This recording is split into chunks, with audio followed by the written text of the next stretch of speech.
오늘은 십계명 연속 설교 두 번째 시간입니다. 지난주에는 그 19장을 나누면서 어떤 배경에서 어떤 상황에서 하나님께서 이 십계명을 이스라엘 사람들에게 주셨는지 나누었습니다. 오늘은 출애굽기 20장 1절부터 2절까지의 말씀을 보겠는데요. 십계명은 이것 하나님께서 개인에게 주신 어떤 계명이 아니라 국가와 국가 간에 맺어진 조약으로서 주어진 계명입니다. 오늘 본문만 보면 어떻게 국가 간의 조약이나 계약인가 라고 알기가 참 힘듭니다. 그런데 학자들이 고대 문서를 연구하던 중에 이 십계명 말씀과 비슷한 형식으로 쓰여진 고대 근동의 외교 문서들을 발견을 했어요. 아브라함이 사라가 죽은 다음에 가나안 땅에 살고 있는 헷 사람들이라는 그 민족에게 땅을 삽니다. 그 땅의 이름이 막벨라예요. 이 헷 사람들을 히타이트라고 부릅니다. 이 히타이트 왕국이 다른 나라와 맺은 조약이 이 십계명의 형식과 아주 유사합니다. 학자들이 연구한 히타이트 조약은 어떻게 시작하냐면 이것은 위대한 왕, 어떤 신의 용감하고 총명한 자, 누구누구 아들의 말씀이니라 라고 하면서 시작합니다. 오늘 1절에서 이 모든 말씀이 하나님께서 하시는 말씀이다 라고 이제 시작하는 것처럼 히타이트 왕국에, 그러니까 가나안 족속에 살고 있었던 그 왕국 사람들은 이런 식으로 그 문서를 시작했다는 거예요. 두 번째로 이 히타이트 민족들의 이 문서들을 보면 과거로부터 이 나라와 이 나라들이 어떤 관계를 맺었었는지에 대해서 서술을 한단 말이에요. 예전에 너희 아버지의 아버지였던 몇 년 전부터 너희들이 우리에게 종속되었고 그때부터 얼마의 세금을 바쳤으며 그때 우리는 너희에게 어떤 도움을 줬고 너희와 우리가 이렇게 살았다라고 과거의 그 역사를 다시 되짚게 됩니다. 주인 국가가 신하 국가에게 어떤 은덕을 베풀었는지를 회상시키면서 앞으로도 계속 충성을 다하라라는 그런 의미로 역사를 다시 한번 상기하는 것이죠. 오늘 본문에서도 오늘 우리가 읽었던 20장 2절에서도 하나님께서 이집트를 심판하시는 중에도 나는 너희를 독수리 날개로 업어낸 것처럼 이스라엘을 인도해낸 구원의 하나님이다 라고 과거의 일들을 다시 한번 언급하십니다. 세 번째로 이 히타이트 민족들의 조약을 보면 구체적인 명령이 시작됩니다. 이제 이렇게 하고 이렇게 해라 저렇게 해라 너희들이 우리에게 이 나라에 충성할 때는 어떻게 해야 된다라는 그런 조약들이 구체적으로 이제 시작이 되는데 주목할 만한 사실은 이 주인 국가인 히타이트 외에 나의 신하되는 국가들 너희들은 다른 나라와 외교를 하면 안 된다 라는 그런 조항이 있어요. 오직 너희들은 주인되는 우리 국가만을 섬겨야 된다. 그 주인의 왕되는 히타이트의 왕만 섬겨야 된다. 라고 이렇게 나오는 것이죠. 그리고 그 다음에 국가 간에 상호 어떤 관계가 있는지, 신하 국가가 어떻게 의무를 다해야 되는지, 매년 공물은 어떻게 바쳐야 되는지 이런 구체적인 내용들이 이어집니다. 우리가 너무나도 잘 아는 것처럼 십계명이 맨 처음에 어떻게 시작됩니까? 너는 나 외에 다른 신을 내게 두지 말아라. 이 히타이트 민족들의 조약과 똑같이 첫 번째가 시작되는 것이죠. 십계명에서도 하나님 외에 다른 신을 금지하는 조항이 맨 처음에 나옵니다. 그리고 나서 이제 다른 의무들이 이어지는 거죠. 네 번째로 이 히타이트 민족들의 조약들을 보면 성전에 지금 이렇게 너희들에게 명령한 이 문서를 잘 보관하고 주기적으로 백성들에게 낭독을 해라 라고 명령을 합니다. 주인 국가가 신하 국가의 이 신실한 관계를 모든 백성에게 알리기 위해서 정기적으로 대중 앞에 이 계약 문서를 낭독을 해야 되는 거예요. 이스라엘 사람들도 이 십계명을 잘 보관을 합니다. 어디서 보관합니까? 언약궤라는 상자에다 보관을 하죠. 그리고 그 언약궤를 성전 가장 깊은 곳에다 둡니다. 그리고 특정한 때가 되면 백성들에게 이 말씀을 낭독한단 말이에요. 출애굽기 24장 7절을 보면 언약서를 가져다가 백성에게 낭독하여 듣게 하니 그들이 이르되 여호와의 모든 말씀을 우리가 준행하리이다. 그러니까 이 율법서를 낭독해서 모든 백성들이 듣게 한다는 것은 그냥 단순히 이 하나님의 말씀이 뭐다라는 것을 잊어버리지 말아라 그런 뜻보다는 지금 우리가 이 이스라엘 민족이 하나님 나라와 어떤 관계를 맺고 있다라는 것을 상기시켜 주는 거예요. 그리고 우리는 하나님 나라의 백성이다라는 것을 낭독하고 들음으로 인해서 다시 한번 확인하는 것이죠. 다섯 번째로 이 조약의 증인들로서의 신들의 이름을 적습니다. 지금도 마찬가지죠. 어떤 협정을 하거나 계약을 하면 공증인이 있죠. 그 공증인이 A와 B의 계약은 내가 공증합니다 라고 공증을 받게 되는데요. 근동의 국제조약에서도 이런 공증하는 증인들이 있습니다. 근데 그 증인들이 바로 신들이에요. 이 세상을 주관하는 신들을 이렇게 증인으로 세워놓습니다. 그러니까 이 주인국가 몰래 신하국가가 뭔가 음모를 꾸미더라도 이 증인으로 세워진 태양의 신, 폭풍의 신, 비와 바람의 신 이런 신들이 주인국가에게 약속한 대로 잘 지키고 있는지를 감독한다는 거예요. 그런데 이제 이 십계명은 좀 달라요. 십계명에서는 그 신들의 명단이 나오지 않습니다. 왜냐하면 하나님 위에 다른 신이 없다라고 말하기 때문이죠. 그 대신 하나님께서 다른 신들을 증인으로 세우는 것이 아니라 하늘과 땅을 증인으로 세웁니다. 신명기 4장 26절을 보면 오늘 내가 하늘과 땅을 증인으로 세울 것이니 너희가 요단강을 건너가 차지하는 땅에서 반드시 곧 멸망할 것이다. 그 땅에서 오래 살지 못하고 반드시 망할 것이다. 이 하늘과 땅이 하나님과 이스라엘 백성이 맺은 이 관계를 보고 그리고 감독한다는 얘기예요. 여섯 번째로 조약이 지켜지면 이 신하국가가 축복을 얻고 어기면 이 신하국가에게 형벌이 있을 것이다 라는 이런 선언이 담겨져 있습니다. 십계명도 마찬가지로 이 십계명에 관한 이 율법이 다 열거된 다음에 이런 선언이 있죠. 출애굽기 34장 7절을 보면 인자를 1000대까지 베풀며 악과 과실과 죄를 용서하리라. 그러나 벌을 면제하지니 아니하고 아버지의 악행을 자손 3, 4대까지 보응하리라. 그러니까 이 율법들을 지킬 때는 인자, 사랑을 베풀 것이고 그리고 죄를 지을 때까지는 반드시 보응할 것이다 라는 조항이 십계명 뒤에, 율법 뒤에 붙습니다. 마지막으로 이 조약이 다 이렇게 진행이 되면 맹세를 하는 시간을 갖습니다. 계약 문서에는 써있지 않아요. 그러니까 십계명에는 맹세해라 이런 말은 써있지 않아요. 그런데 이 계약 문서를 보고서 모든 사람이 다 듣고 나면 우리가 그 말씀, 이 조약을 받아들이고 이 약속대로 의무를 이행하겠습니다 라는 그런 맹세하는 의식을 가져야 된단 말이에요.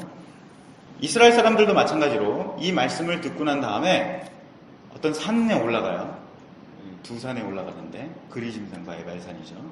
그 두 산에 올라가서 이 율법에 있는 말씀을 보고서 축복이 있으면 아멘, 이것은 저주가 있다 라고 하면 아멘 하고 이 계약 문서에 동의를 합니다. 신명기 27장 26절 보면 이 율법의 말씀을 실행하지 아니하는 자는 저주를 받을 것이라 할 것이요 모든 백성은 아멘 할지니라. 근데 27장은 다 이 내용이에요. 뭐뭐뭐 하면 백성들은 아멘 할지니라. 아멘. 아멘 할지니라. 아멘 할지니라. 이것을 맹세하라는 얘기죠. 이렇듯 국가 간의 조약의 특징이 이 십계명에 고스란히 담겨 있어요. 하나님 나라와 하나님께서 다스리는 어떤 그 완전한 나라와 세상에 있는 이스라엘 국가 간에는 이 돌판에 적혀 있는 십계명을 가지고서 주인 국가와 신하 국가의 계약을 맺은 것입니다. 십계명이 하나님 나라와의 계약이라는 사실을 우리가 지금까지 나누었어요.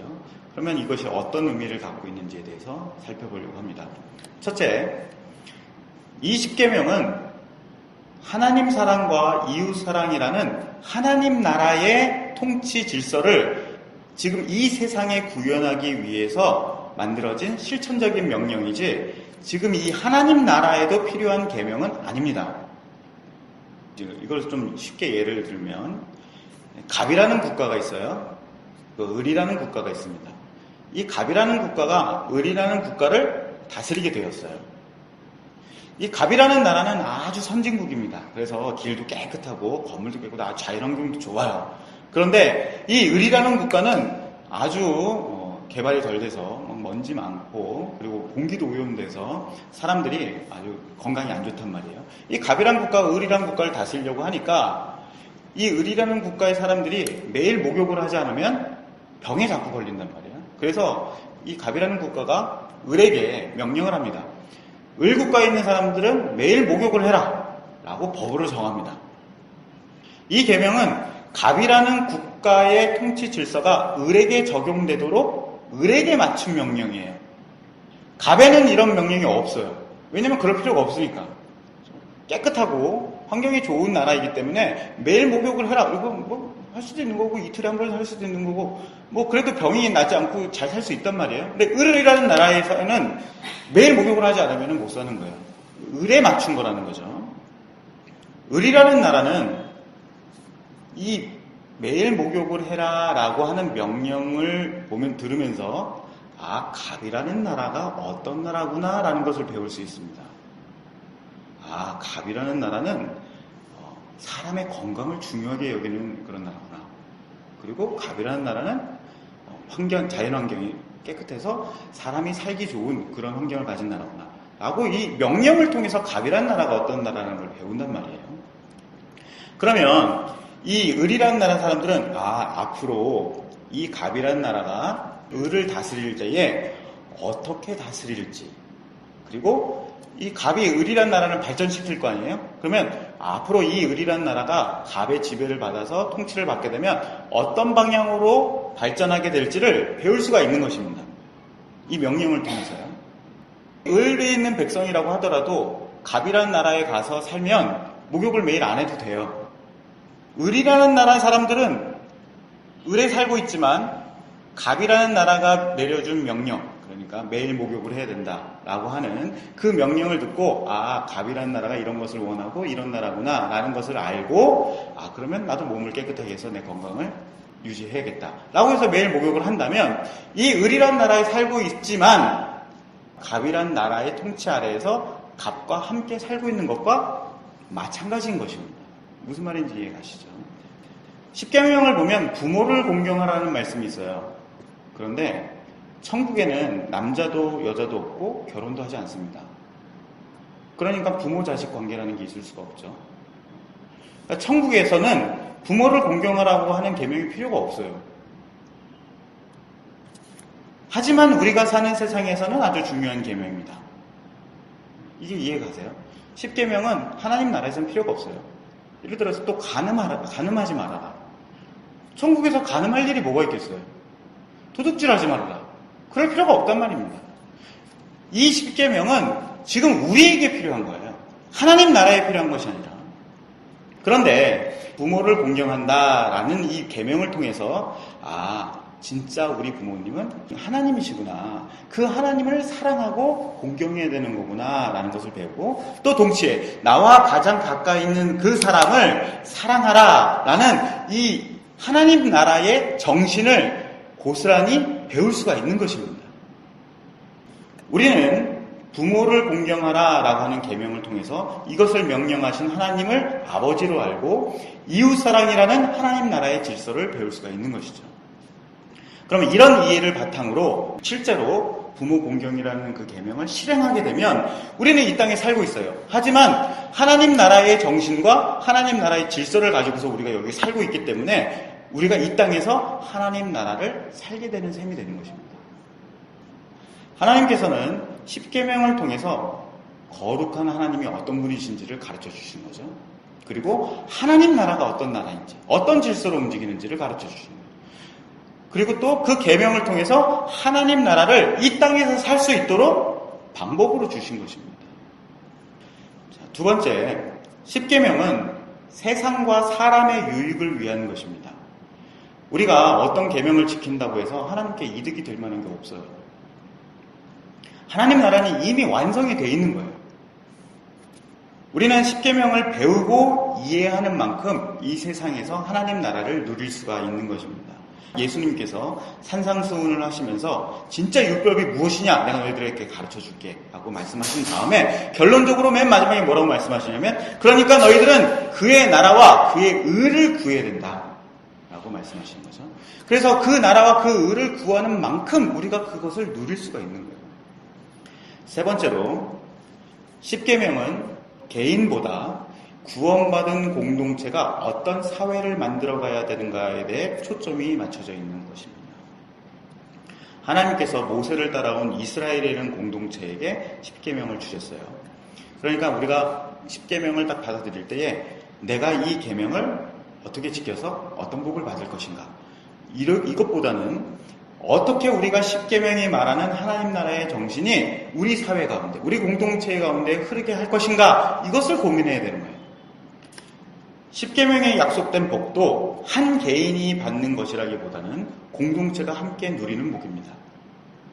우리는 흔히 이렇게 얘기하죠. 어떤 사람이 10계명을 잘 지켰더니 복을 받아서 건강해지고 부자가 되고 또 10계명을 어겼더니 재앙이 왔더라. 이렇게 10계명을 어떤 한 개인에게 일어나는 사건으로 해석한 경우가 있는데 이렇게 해석할 수가 없는 것입니다. 또 우리가 교회를 다니지 않는 사람한테 당신이 안식일을 지키지 않으니까 지금 이렇게 당신 집안에 우환이 생기는 거다. 이렇게 해석할 수가 없는 거예요.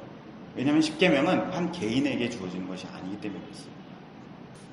만약 내가 어떤 계명을 지켜서 복을 받았다라고 하면 그것은 하나님께서 나에게 주신 것이 아니라 우리에게 주신 거예요. 그리고 또 내가 어떤 복을 받았다고 하더라도 내가 무엇을 했기 때문에 그것을 얻는 것이 아니라 다른 우리 공동체의 누군가가 그 일을 했기 때문에 우리에게 같이 오는 복을 내가 받은 것이죠. 교회에서 10계명을 잘 지키면 네가 복을 받는다 라고 이렇게 가르치기보다는 10계명으로 어떻게 하나님을 사랑하고 이웃과 함께 할지를 고민해야 된다라고 가르치는 것이 옳습니다. 그래서 예수님께 왔던 부자 청년이 제가 영생을 얻기 위해서 무엇을 해야 됩니까? 10계명을 다 지켜라. 10계명을 다 지켰습니다. 라고 하니까 뭐라고 말씀하시냐면 그것을 네 형제들에게 나눠주라는 거죠. 부자 청년이 하나님 나라에 가까이는 있지만 하나님 나라에 들어갈 수 없는 이유는 바로 이 10계명을 개인의 구원과 연결시켰기 때문에 그런 거죠. 만일 교회가 10계명을 개인의 복과 구원을 얻는 수단으로 가르친다면 우리가 지금 살고 있는 이 사회에 하나님 나라가 임하게 해주십시오라는 이 기도는 헛된 것입니다. 사랑하는 전국교회 성도들, 오늘 우리가 10계명을 통해서 이 10계명이 우리 공동체에게 주신 것이고 그리고 이것은 나라와